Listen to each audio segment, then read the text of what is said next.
The Summer Olympics were to take place in Tokyo, starting July 24th, lasting through August this year. And then the coronavirus broke out, shutting everything down worldwide. The International Olympic Committee bowing to global pressure brought on by the novel coronavirus catastrophe. It wasn't so much of a shock, but a monumental task in figuring out the logistics of what's next. At a micro level, the athletes suffer the most. Many were looking at this as their only shot, and many now have to train an extra year, putting extra stress on their body, which subjects them to injury and just wear and tear from age. On a macro level, those most affected are the biggest stakeholders, including NBC, which broadcasting rights make up 73% of the expected $5.9 billion these gains were to generate. Now they have to figure out when they will host them next summer or anytime in 2021, and how NBC will fit that in with the rest of their regularly scheduled broadcasting.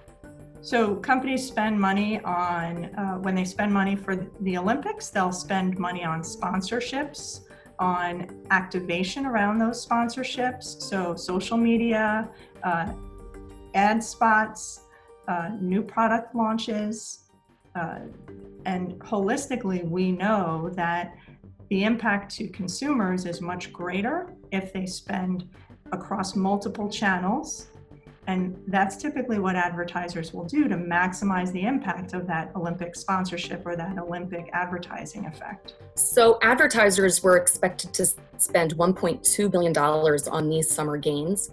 Now, without the gains as an option, their spend for this year has to be distributed to other media properties and events, but those are few and far between.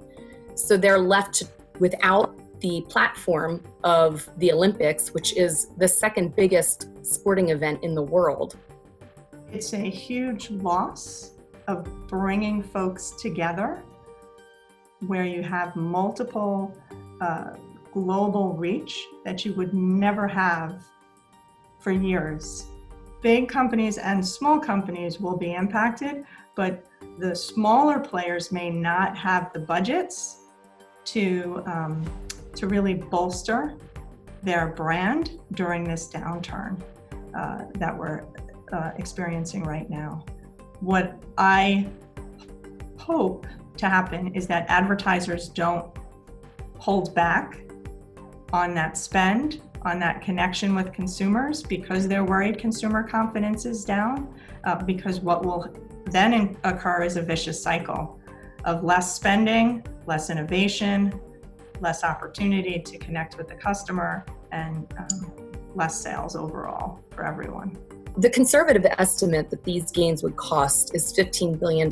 Some experts have that running up to $25 billion. But now with the delay, there could be an additional $2 billion tacked on in construction, in lost revenue.